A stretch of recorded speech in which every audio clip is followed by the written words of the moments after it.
Yeah, hey guys, a little change of scenery for you. It's not my usual dreary apartment. Um, just wanted to post a new video. I haven't posted one in about a week.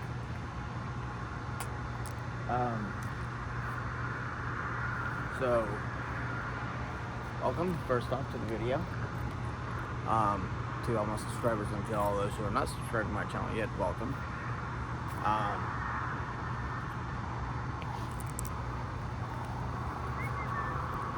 And I hope you stay until the end. I know in my last video I mentioned that there were going to be some things going on this week. Well, things did get out of order a little bit. I said that I was going to get my vehicle first, and then my internet next, and then the name change, which is still going to happen eventually. I actually wound up doing the internet first, mainly because I'm getting tired of not having internet in my apartment. I wound up also upgrading to the iPhone 13 Pro Max, I think it was, or one of the two, either the Pro or the Pro Max, I can't remember which one. It was one of the two. And I'm expecting that sometime middle of this month. So I will be getting a new number. So I don't know which one I'm gonna still keep the iPhone 11 that I have. I just don't know which one I'm going to use as my private cell, and because the thing is that I'm going to use one for my work and one for my company and for work. I don't know which one I'm going to use for what yet. I'm probably going to wind up using the 13 for my personal use and my 11 for my business use. Because all my clients have my number as a 512 and not a 737. So all those subscribers of mine, y'all that have my 512 number, I'll be letting y'all know when I get the phone and put in the SIM card, because I got the SIM card already. I'm just waiting on the phone to get in because I had to order it.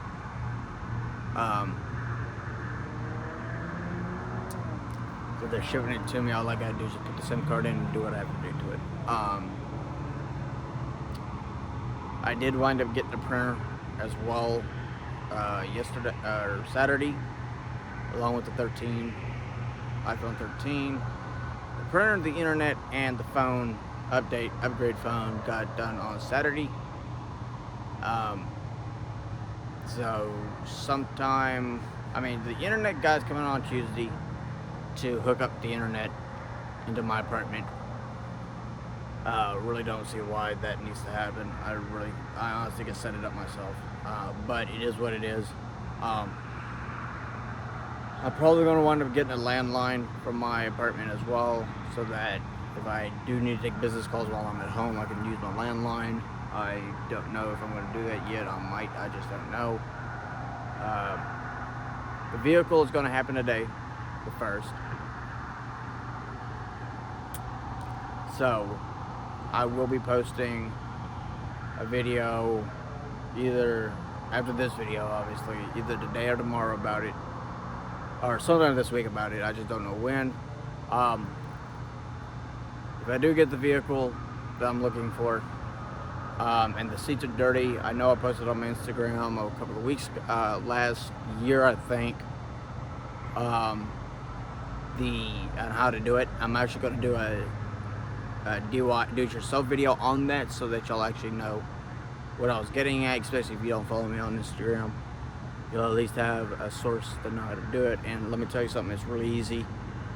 You don't need to buy an extractor machine, and you really don't need to go take your car to a detailer who's going to charge you an arm and a leg. The way that I do it, that I'll show you if I get the vehicle, it's really easy, and all you really, it's less than $20 to do, honestly. It's a lot cheaper, a lot easier, and especially if you follow the procedures that I set, the instructions.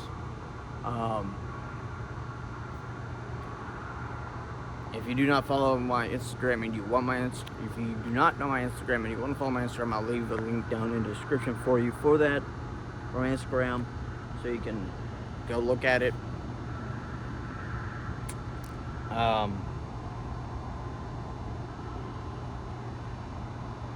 I do want to say, I know one of my cousins got engaged, or I just found out she got engaged. And to that person, if you're subscribe to my channel and I'm following my channel, congratulations to you and your fiance. I'm very proud of you. I'm happy for you. Jealous of you, obviously. And I wish y'all the best in the world.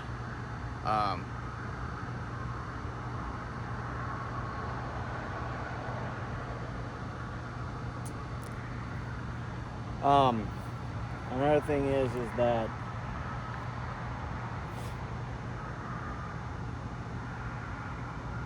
and I was thinking from experience here, my depression started acting up again.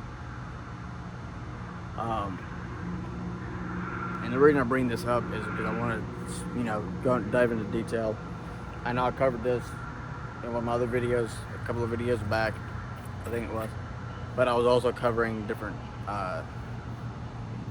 topics as well, so I really didn't dive deep into depression and how to manage it. If you are dealing with chronic depression, like I am, I suffer from chronic depression, and it was diagnosed along with severe suicidal ideations and thoughts and actions, because I attempted suicide 3 different times.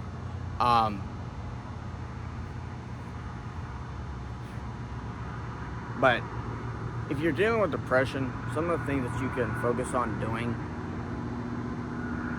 what I like to do, and it might also work for y'all as well, is listen to,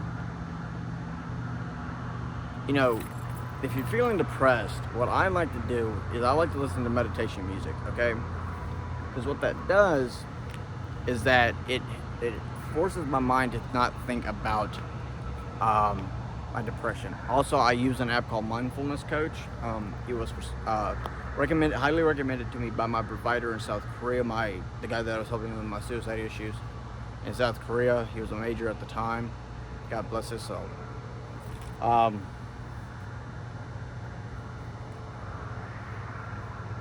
And I use it because what it does, I'll give y'all a brief overview on it. And you can download the app on your iOS or Android phone, depending on which one you have. It helps you focus in. What it does for me is it helps focus me in on my breathe. It helps you focus in on your breathing. Okay, concentrating on the air going into your nostrils and coming back out. That helps. So I highly recommend y'all go check that out. Just popped my ankle.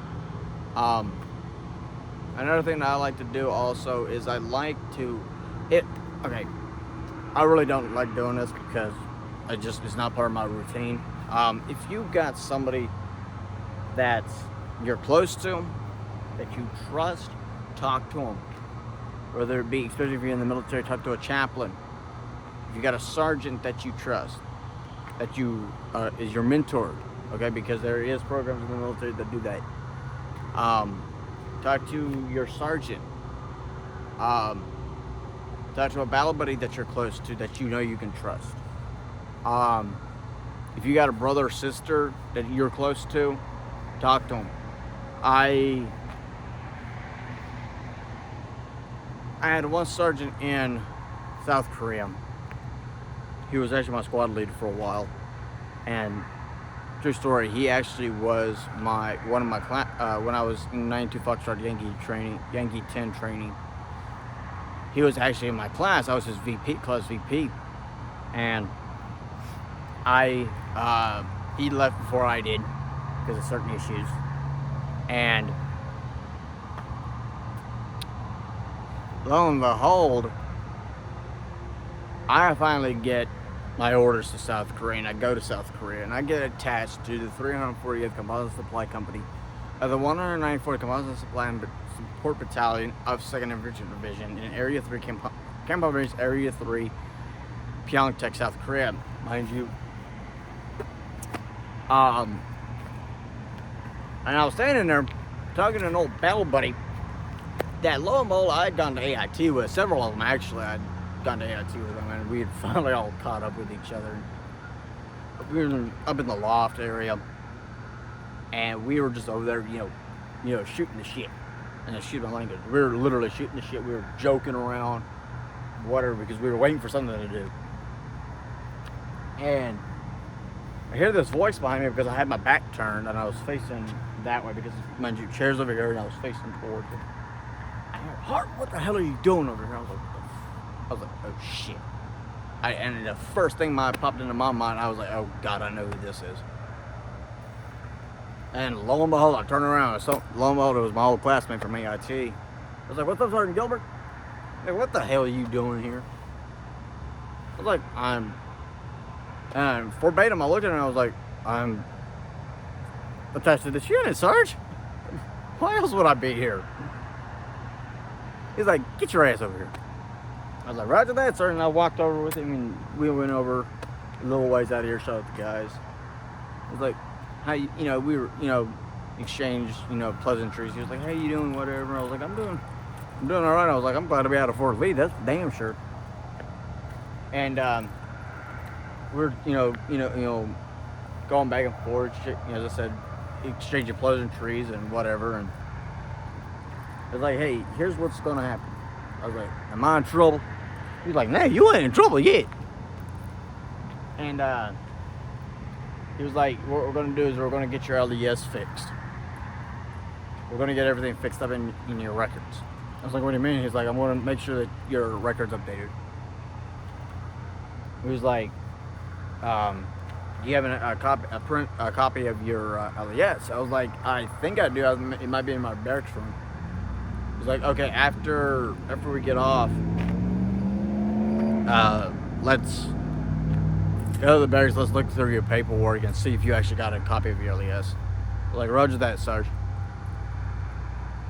And lo and behold, I had a copy of my LES, and my ES, actually it was an ESB, I think it was. I can't remember. One of the two. Or something. I can tell you that.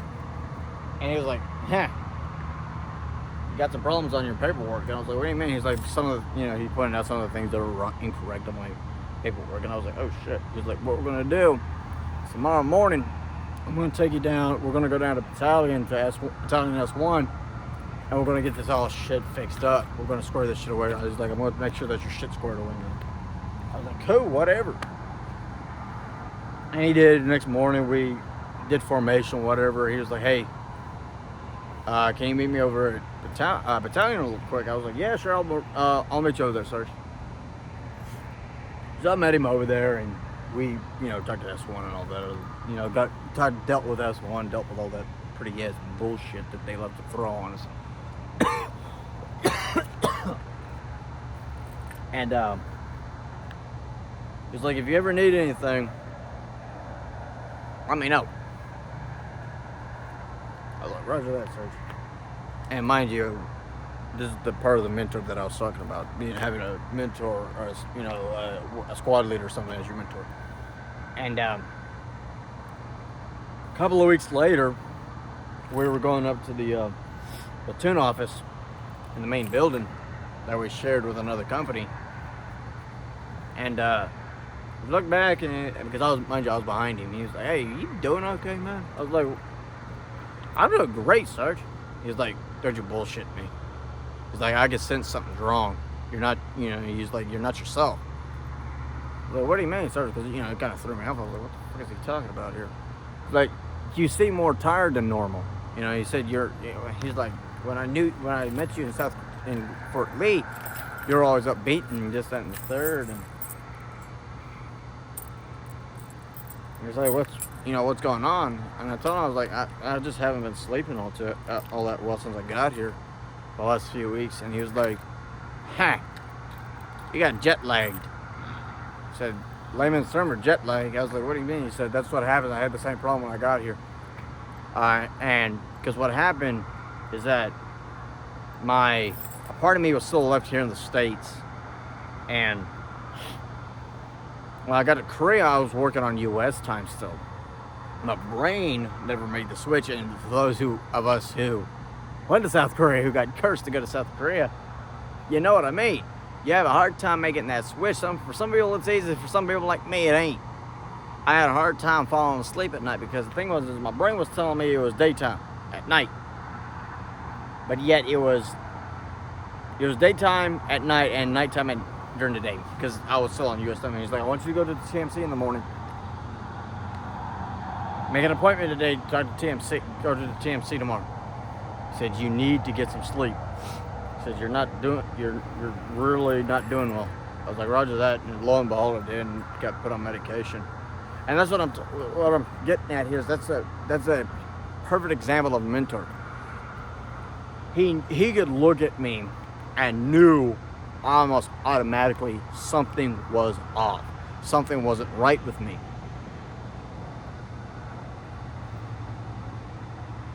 If you got a friend like that can tell when something's off with you, don't bullshit them. Don't lie to them, okay?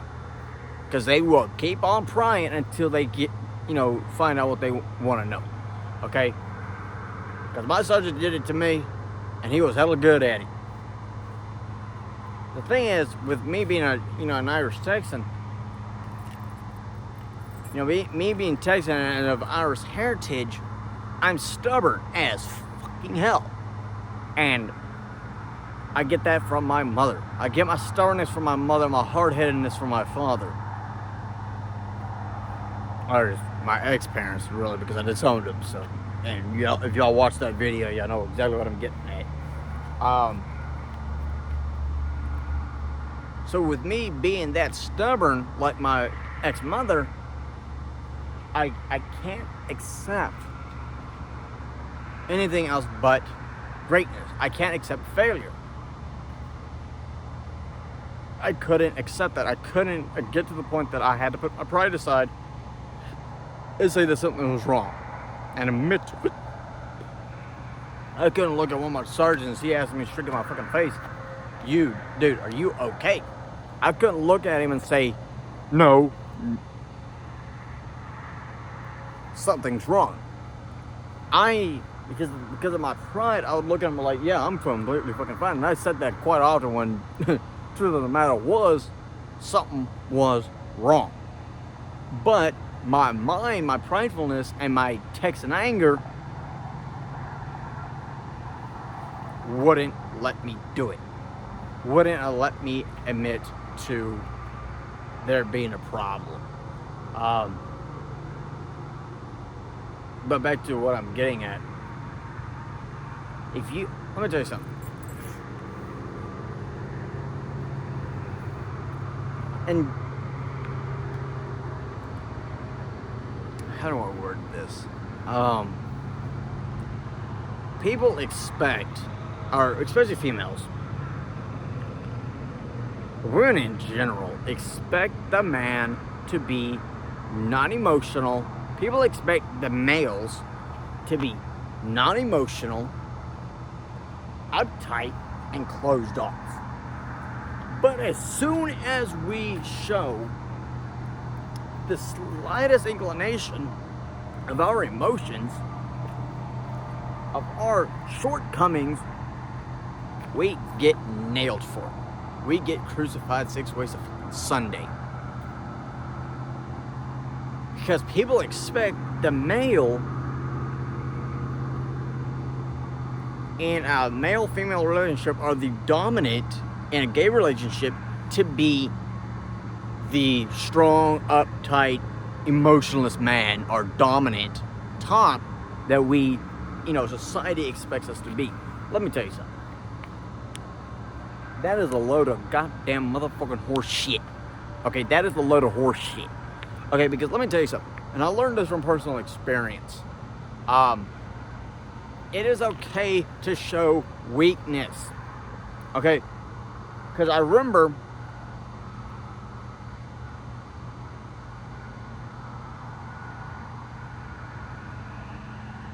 it as if it was yesterday. Because I had to get recycled in basic. For those who don't know that. I had to get recycled. because of my injury to my left hip. I had a sudden bursitis injury, and it's gotten better because I had to get a steroid shot not too long ago, and it's helped. I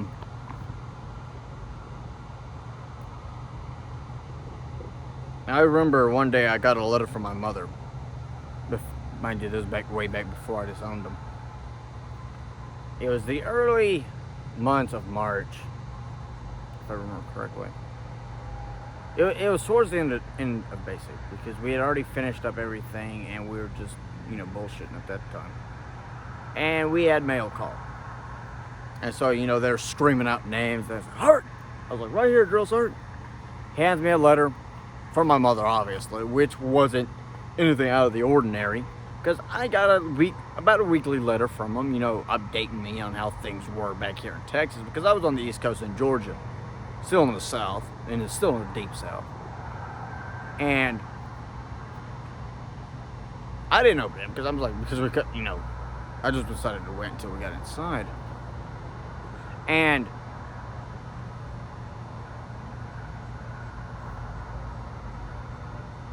they kind of just let us sit outside because, mind you, we were already done with training at this time. So at that point, they just let us sit outside for a little bit and get some fresh air and whatever.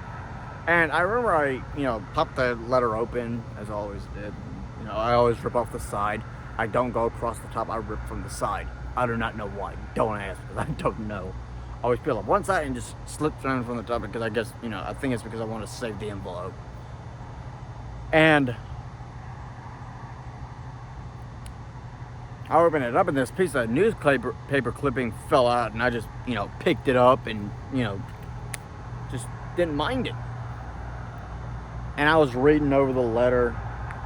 And the thing was, when my mother mailed me a letter, she'd send me every couple of weeks a bank statement on my bank account, because the thing was, that stuff was still going to the house. I had not changed it in the system yet. In my bank account, because I had my own bank account. And so, but the thing was, all my bank statements were going to my house. Because the thing was, I didn't have my phone, so I couldn't look at my bank statement during basic on my phone. So all my bank statements, I had it specifically designed to go to my house, our home. And I took, made sure everything was correct and everything was in order. And I was reading over the letter. She was like, "Oh, by the way, we sold the house." Which was a big relief, mind you, for me. But at the same time, it was also a grieving point, because that was shock number one, that we were actually able, we finally had sold the house, but I wasn't there. And so that just kind of, threw me back a little bit. And it was a bittersweet moment, knowing that that house had been on the market since for fucking forever, and we had finally gotten rid of it. And that's kind of the bittersweet moment. But at the same, that was a sweet moment, but the bitter moment was that I wasn't there to see it.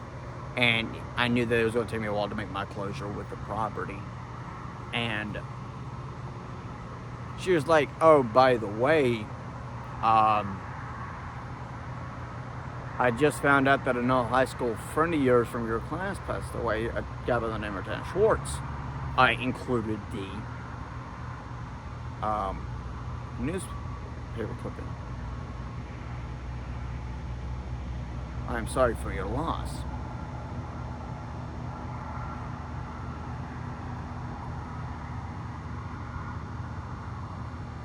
And something inside me snapped.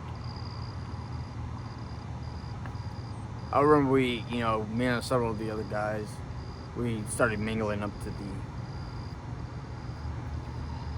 the barracks room, the bay that we were in. And I got up there and got to my locker, and I told the guy that had the locker across from me, I was like, "Hey, keep the doors open." He was like, "What do you mean?" And I think he could sense something was wrong. And before I could respond, he saw a tear going down my face. And there's a saying, there ain't nothing funny when a soldier cries. And there ain't nothing funny about it. Because when a soldier cries, that means he or she is hurting. And I remember I broke, and I broke down. And some of the other guys were trying to come over and see if I was okay. And the guy that had the locker across from me was like, "Stay away. He's in mourning." And I didn't sleep that night. And I remember we get into formation for chow time, and the following morning. It was April fucking Fool's Day too. I remember it vividly. It was April fucking Fool's Day. And the thing was, I knew exactly what was going to happen because I'd gone through that shit before with, for my previous unit that I'd been with. I was in Alpha Company when I graduated. I was originally with Bravo Company, 2nd Platoon Outlaws. And when I graduated, I was actually with Alpha Company, 3rd Platoon. And we form up. We march over to chow, and I already know what was about to happen. We were having steak and eggs for breakfast. I knew that already. And the guys thought they were joking us. And I looked at the platoon and I was like, he ain't joking. I was like, I've done this shit before. I know what's about to happen. I was like, trust me, I know what's about to happen. It ain't no April Fool's joke. And we get there, and my drill sergeant, one of the drill instructors, who had been, watching me for a while, ever, not because he didn't trust me, it's because he expected a lot out of me considering where I was, and my position in the platoon, and he knew that I'd gone through basic before, and he was expecting a lot out of me to be able to guide these soldiers properly, and to be able to set a proper example. So he had been tracking me from day fucking one, and that's part of the reason why the drill instructors didn't really lay into me as they did the other soldiers, which kind of caught me off guard because the thing was, I thought I was going to get laid into, but they kind of laid off on me because I remember I was asked the drill instructor at the beginning, towards the beginning of our training, I was like, why are you, or towards the end, I was like, why are y'all laying off of me so much? He's like, well, you've been through basic before and whatever. So he said, we're not going to, I expect, greatness from your ass. I was like, well, you're going to fucking get it. And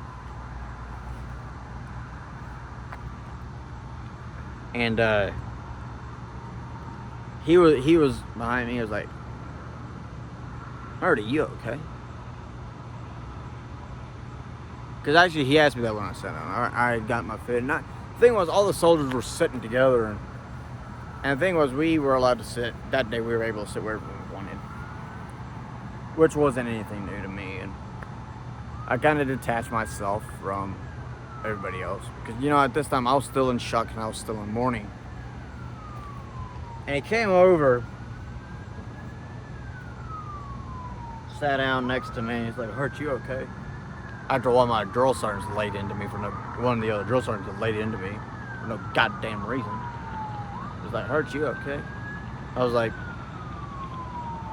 because I wasn't eating like I usually did. I usually was wolfing everything down because I was fucking starving my ass off. I was usually wolfing everything on my dang gum plate. But I wasn't real. I was just pushing food around. Literally, I was just pushing food around on my fucking plate. And the guy that had the locker across from me actually had joined me along with some others. And another guy that had actually tried to check in on me, make sure I was okay. And his drill instructor looked at me. He's like, Hurt, you okay? I was like, what happened? I was like, I just found out yesterday that a very close friend of mine was in a tragic accident, and my parents don't know what happened or how it happened. It's like, here's what we're gonna do. When we get back to the barracks, meet me at the drill sergeant, my office, as soon as we get back. So I need you to call home, and I need you to figure out what the hell's going on. To find, be able to find closure on this shit. To actually find out what the hell happened, so you can actually find at least some sort of peace in all this. Like, roger that, drill. And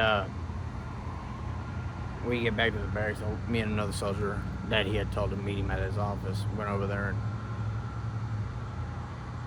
I called home and found out what had happened.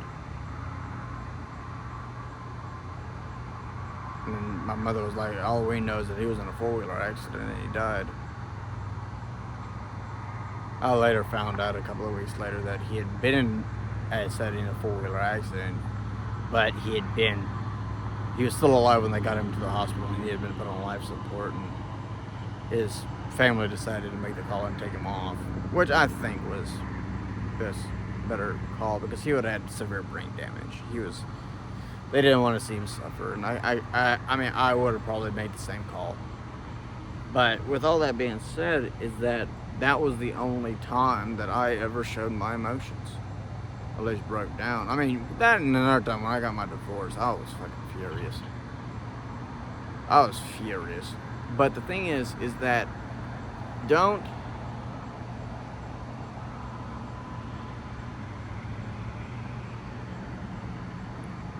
it's okay to let your emotions show.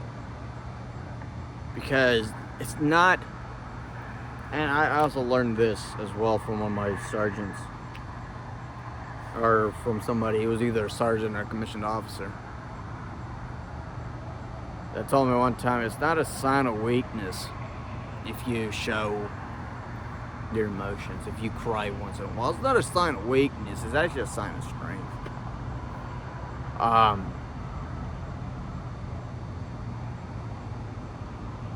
Because of several reasons. Because one, you're willing to let your emotions show. Two, crying is the body in a way healing itself from the inside. Mind you, I haven't cried since, and it's just that I'm like, that day that I lost my friend, that I found out that he had passed away, that was the last time I ever cried.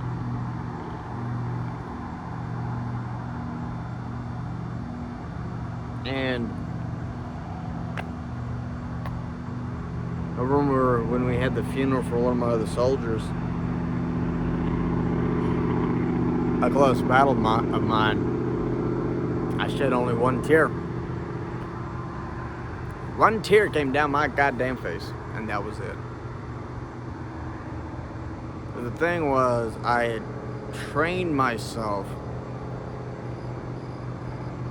not to cry anymore. Because the thing is, honestly, I don't know how to cry anymore. I really don't. And I know that sounds uptight and shit, but honestly, that's the honest to God truth. Is because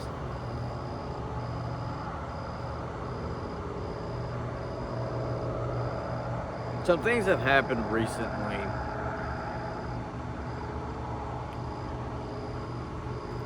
that have caused me to lose my goddamn faith in fucking humanity.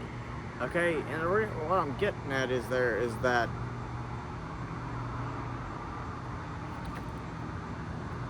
as of late,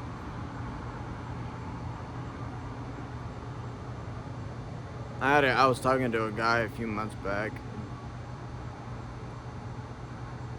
and I told him, I was like, you'll be gone in a month and a half. You'll be gone within 2 months.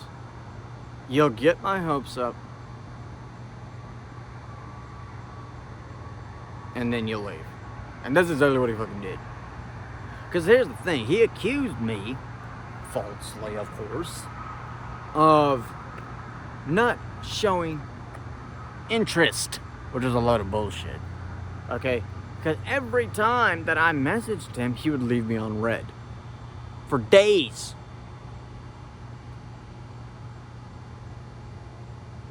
But every time that he responded, he was always bringing up the fact that I had actually made the mistake of getting a little too drunk. Which was, quite frankly, caught me even off guard. And I apologized and apologized and apologized and apologized and apologized for that shit. Because, mind you, I was in the wrong. I get it. And I made my point very fucking clear to him. Like, hey, I know that I was in the wrong. You don't need to be rubbing it in my face here. But he kept on rubbing. What he was doing, he was pouring salt and lemon juice on an open fucking wound. And one day he messaged me back and said, I'm sorry, but I can't talk to you anymore. You're not showing interest. And I was like, that's a load of bullshit. Every time I talk to you, you leave me on red for days on end and whatever. And never heard from him again. And it's tragic, to be honest with you. It really is. It's tragic because he was the one person that actually showed me that he actually fucking cared. That he was the one person that didn't bullshit me, you know? And then he accused me that I needed help. What's there to help when I've already laid to rest my fucking demons? Okay? Because here's the thing. Back in South Korea, a situation happened that nearly fucking took my life. And no, it was not the suicide incident. There was an incident, and I'm not going to go into details on it because it's just the nightmares. There was an incident in South Korea that almost claimed my life. Me and another sergeant that had just gotten to the unit. It nearly claimed our fucking lives. And in that moment, after the incident happened and we were waiting for help to show the fuck up, and I'd gotten this sergeant out and away from this, away from me, because I did not want something to happen to that during that incident to where it claimed the both of us. And I was like, look, I'm already ready to go home. And in that moment, and as I was laying there waiting, I went into the void. Was I dead? I do not know, and I do not care to know if I was fucking dead. But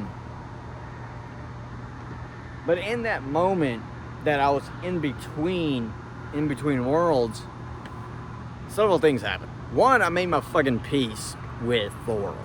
I made my peace, secondly, with my demons, because I had a lot of them. Are they all gone? Hell no. Is my anger demon gone? No. And then I made my peace with the good Lord.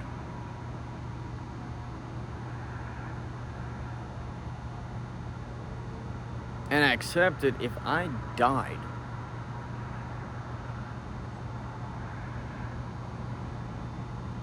and he decided to call it a day, I was okay with it.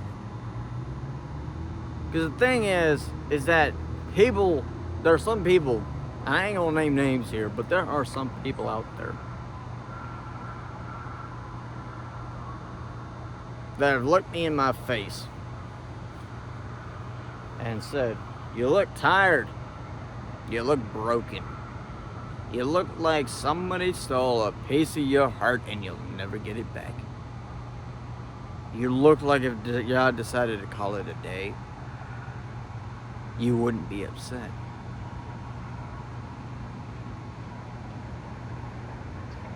And I told him, I was like, you're not wrong. I was like, you're not wrong. You're quite right. I was like, if God decided to call it a day for me, I wouldn't be upset. Because the thing is that I'm broken. I ain't gonna color code it. Because there's a saying that states, and I quote, the people that are most broken are the ones that would want to do anything to make sure that people are happy and are okay, because they know the pain. But in doing so, they break even more, because nobody does that for them. Nobody, and I've never been open about this much before, but I will be now. And I tell people this all the fucking time too. I might look like I'm okay, but in deep down inside, I'm dying. Because the thing is that what people don't realize is that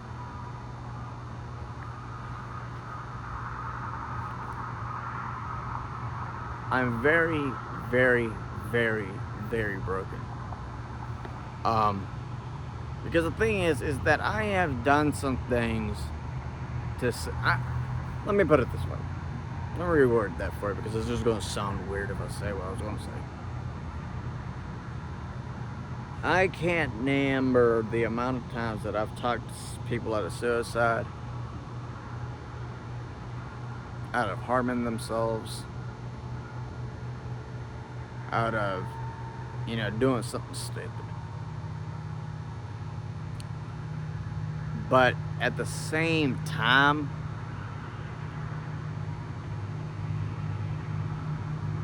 nobody really does that shit for me. They say, yeah, we'll help, if you ever need somebody to talk to, you can talk to me, but as soon as I need them, they're never fucking there. And that's where guys like me, we break, okay? And what I mean by that is that what that ends up doing is it causes more damage.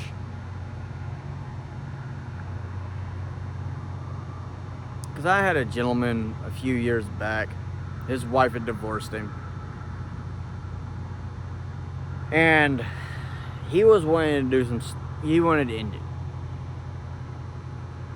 Until I met him. And I talked him out of it, and I, helped him and whatever.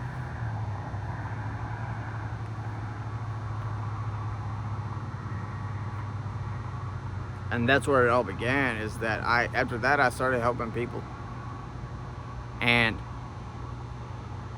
I'll tell people that meet me for the first time, I'm like, you gotta understand something.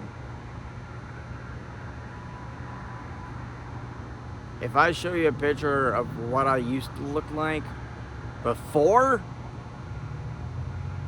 and what I look like now, there's a reason why people think I'm in my fucking late 20s. There's a reason why people think I'm 28, 29 years old. And I'm only 23. There's a reason why people think that I'm older than I am.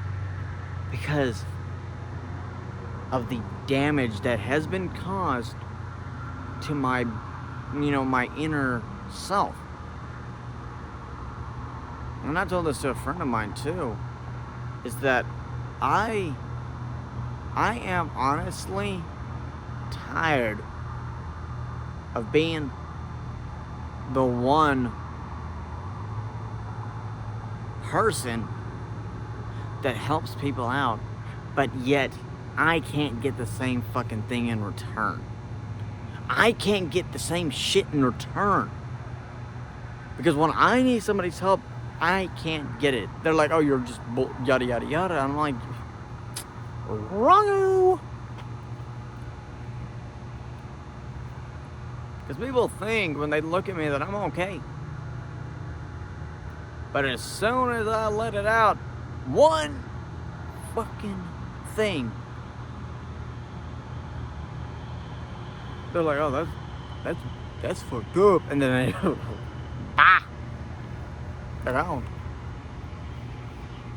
I told a guy that I was dating about right after I started dating a guy. And I flat out told him, I'm like, you're not going to be able to handle me. He's like, yeah, well, I was like, no, you can't. I was like, you can't handle me. I was like, with all the damage that I have, you cannot handle me. With all the damage that I have, you can't handle me. And lo and behold, I was right. Because here's the thing. And this goes back to what I was saying about the guy that I was talking to earlier this year. A few months back.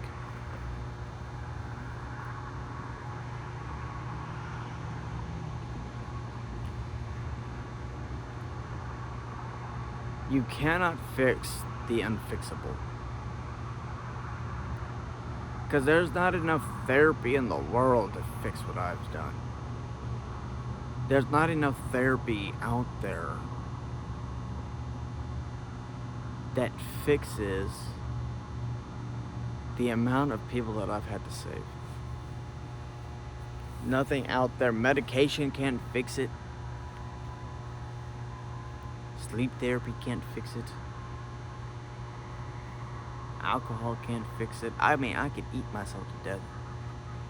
Eating ain't gonna solve shit. Okay, eating ain't gonna solve nothing. Okay, because here's what I learned. And I learned this about 8 months ago. I learned this. Actually, last year I learned this quick fasting in a fucking hurry. I realized that the only way that I was going to heal was that if I started healing myself.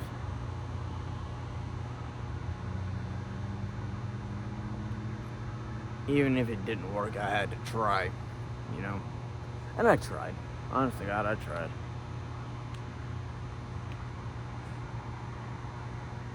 Truth of the matter is, it never fucking worked.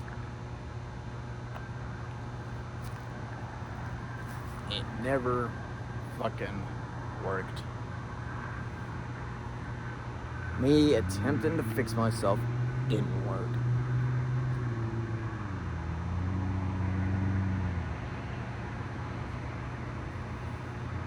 Because of the sheer fact that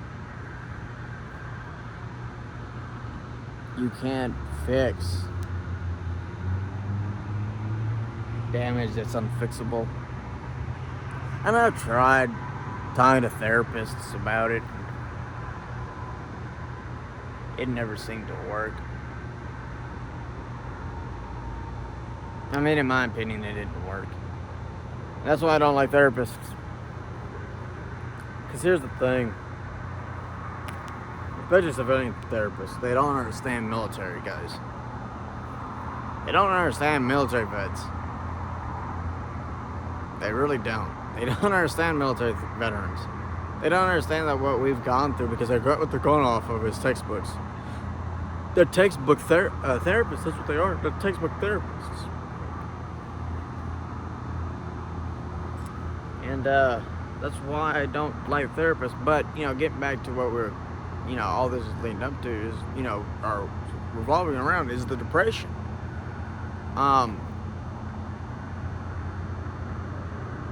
If you have depression, as I said earlier, talk to somebody. Talk to your, as I said, your brother, your cousin, your brother, your mother, your father, your cousin, your sister, or whatever. Your boyfriend, your girlfriend. You can talk to a freaking dog if you trust the dog well enough. As long as you let it out somehow. Because the thing is that if you dwell on your depression, it's only going to get worse. And that's what led me to want to kill myself 3 damn times, because I was dwelling on it so much that I wasn't allowing myself to heal. I remember the first time I went into the psych ward at Fort Gordon, I was there for 3 damn weeks, because it took about a week and a half for me to let my wall down, to let my guard down with these people. The people that were trying to actually fucking help my ass. And don't dwell on your depression, because if you allow yourself to dwell on it, to let those negative thoughts, if you harbor on those negative thoughts, they're only going to get fucking worse. They're only going to get 10 times worse, 10 times faster.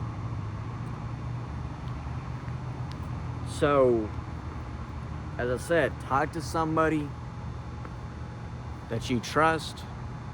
And the thing is that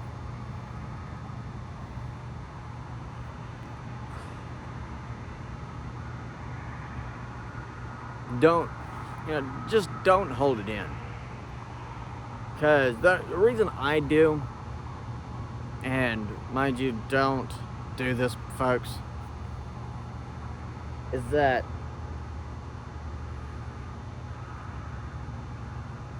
the people that say they actually care about me, I'm starting to doubt some of the people I think I can trust.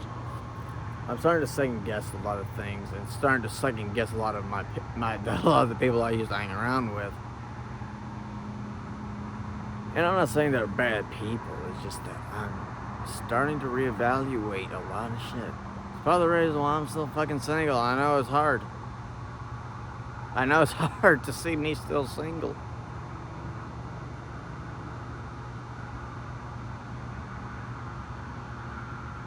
That is true. Because I just... I mean, you can tell me you love me and care about me all you fucking want. Let me catch you lying. I had a guy the other day lie to me twice in a week. And I was like, boy, I know you fucking lying. And I called him out on this bullshit, too. I called him out quick as in a fucking hurry. On the phone. And I flat out told him, I'm like, so you're lying to me now? I was like, you already lied to me twice this week.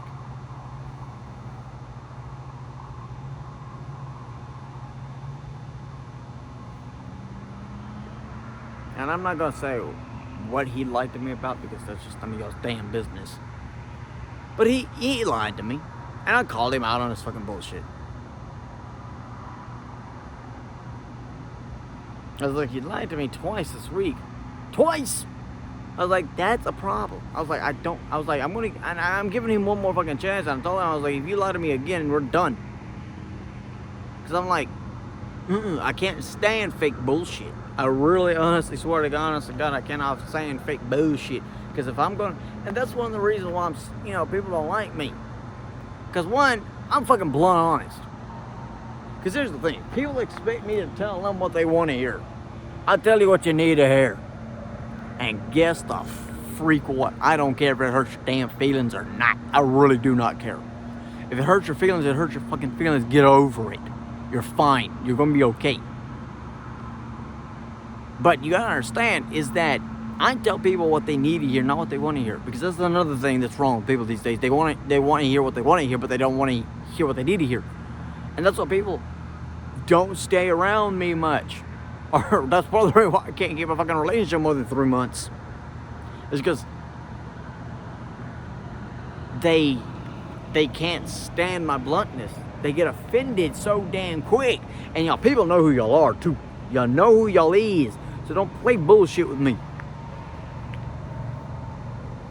They can't stand me being blunt honest with them. And I'm like, well, guess what? That's your fucking problem. Because guess what? I'm going to be blunt whether you like it or not. Because that's the way that I was trained.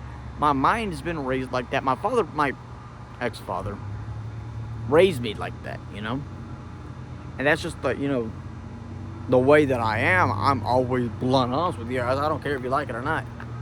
I don't care about your damn feelings, because if you bullshit me, I'm going to be blunt with your ass. If you bullshit me, I'm going to be blunt with your ass.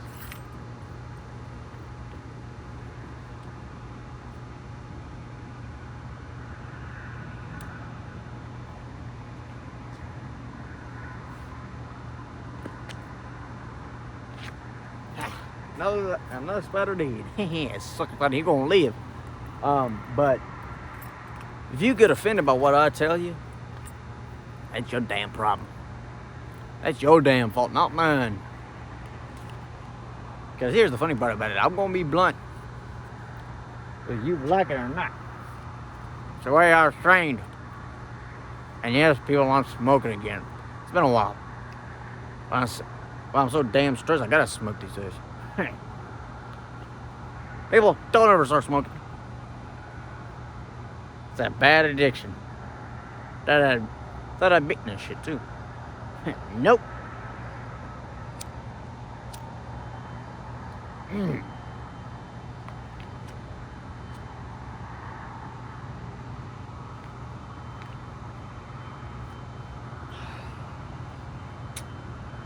Great. Just fucking great. Now I'm back to smoking again. But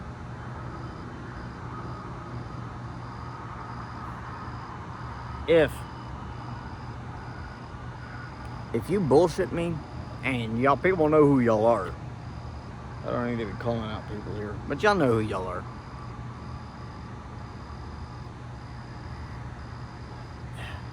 If you bullshit me, I'm gonna be blunt honest with you. It's the way I am, and the way I was raised. And if you get offended by it, that means I did my motherfucking job. That means I got through to you.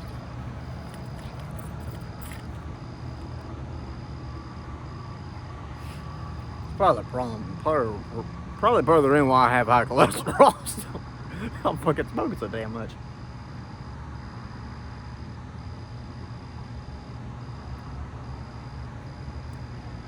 But if you don't got a problem with me being blunt, get the hell out of my fucking way, because I ain't got the time for it. I really don't.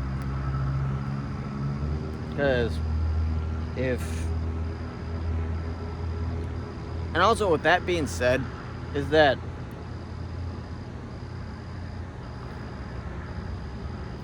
if you're dealing with depression, be blunt with yourself. Don't be afraid to call yourself out on your shit.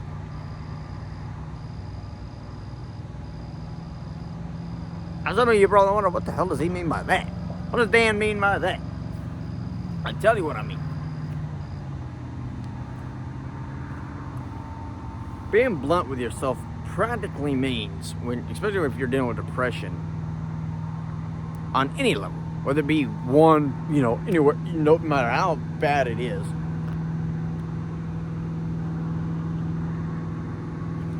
confront the reason that's causing your depression and start looking at it like, okay, is this really necessary?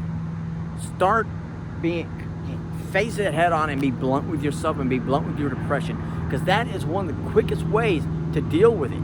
And also, not the quickest way out per se, but it's a good way to be able to manage and be able to tell, okay, like being blunt with your depression, be like, okay, what next options?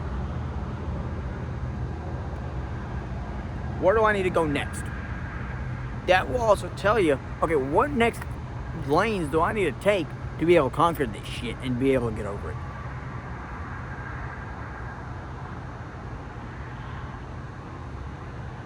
I mean, I do that quite frankly with myself quite often.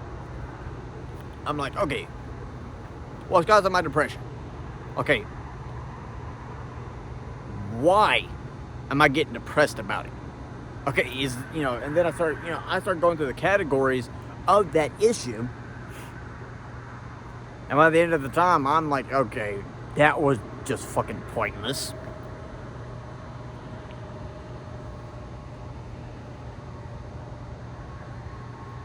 But, that's just, a recommendation. I'm not saying that's what you need to do. But if you do try that and it works for you, be my guest. There's no copyright on that bullshit. But seriously. If you're having one of your moments in your depression, I call it depression act-ups. If you're having one of your depression act-ups again, remember, talk to a friend, talk to a co-worker, if you got somebody at work that you trust. Talk to a sibling, brother, sister, a big brother, big sister, a little brother, little sister. Talk to the dog. Talk to a cousin you trust. Talk to an in-law you trust if you got an in-law. Talk to your aunt. Talk to your uncle. Talk to your mom. Talk to your dad. Talk to your grandparents if you trust your grandparents. Talk to the goddamn dog if you have to.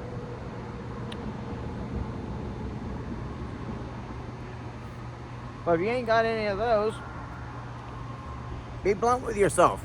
Or let's say, but if you wanted to, if you want to talk to somebody about it and be blunt about it as well, go ahead. I don't care. Because as long as you don't harbor on the fact of that depression. Because if you, as I said earlier, if you dwell on it long enough, it's going to get worse. It's not going to get better. The longer you dwell on your depression, the worse it's going to get. It ain't going to get no easier. Okay, because it's going to only get harder before it gets better. And I learned that in the fucking military. It's only when you hit fucking rock bottom, there's only one way to go. And that's straight up. Excuse me. What? Oh, god dang. There's only one place to go when you hit rock bottom. And we all hit rock bottom more than once in our lifetime. Trust me, I've seen it before my own father. There's only one place to go, and that's straight up. How you're going to do it solely depends on what you do in that moment. That's the only way you're going to fucking deal with that shit. Once you hit rock bottom and you decide to go upwards, the only way that you're going to get up is being blunt with yourself and knowing what you need to do to get from rock bottom up to the surface. I call it. I look at it as a big. You hit rock bottom, in the water, right? And you have a ball, a big 50-pound ball, and chain on you. You have two choices. You can either give up and let the ocean swallow you,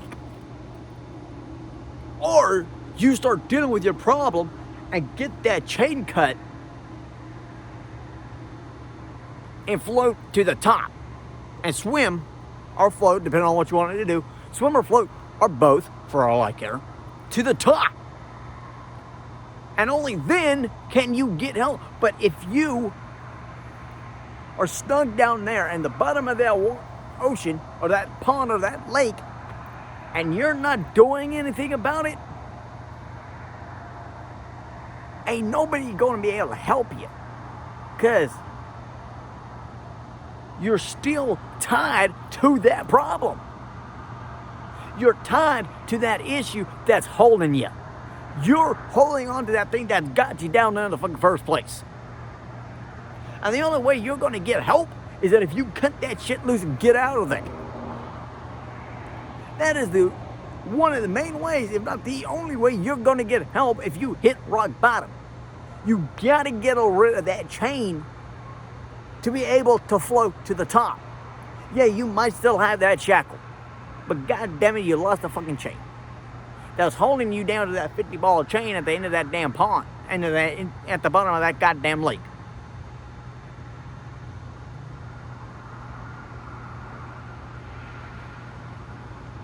And only then, when you surface and get help, that is the only way you're going to get that motherfucking shackle off your goddamn ankle. But here's the thing, with that being said, once you get that shackle off, don't allow it to reappear. Because once you allow it to re-enter, it's going to grab a hold of you and a whole lot harder. It's going to hold you, and you're going to have a much heavier ball on your ass, and you're going to sink quick. A whole lot quicker than you did with that 50-pound ball. Next time it comes around, you might have a 75-pound ball on your ass, and you're going to sink a whole lot quicker. But if you allow yourself to cut that off, cut that chain off that 50-pound ball, get that help, get surface up, get that help that you need, because ain't nobody going to help you if you're drowning. When you get that help, when you surface and you get rid of that shackle, only then can you truly, in my opinion, fucking heal. Okay, because the thing is that when I lost my son, I hit rock bottom. One of my best friends fucking knew it too. Because it was a Wednesday night. And we had this little get-together. We were doing some sort of sing-along thingy at the transitional housing I was at. And she was there because she had the cassette, the system. And she could tell something was wrong. As that something was tying me down because I was more quiet than I usually was. I didn't even realize it. I finally cut that chain off from that 75-pound ball. Because when my son died, I barely knew my kid. The way that I got rid of that shackle was that I made my closure. I went to my son's graveside and I finally forgave myself for what I thought a terrible father was. Because in my eyes, I had been a horrible father because I barely knew my kid. And only then was I able to finally get rid of that big shackle that was on my leg. That's a perfect example of what I was just talking about. I made my closure at my son's graveside, and in the process, that shackle fell off. Now, and the thing is, the way that I healed from that is that from time to time, I think of my son. I think of the almost 3 years that he was on this earth, how much he had blessed his mother and I, or his mother and me. I think of that he had blessed his mother and me while he was still on this earth. Because that boy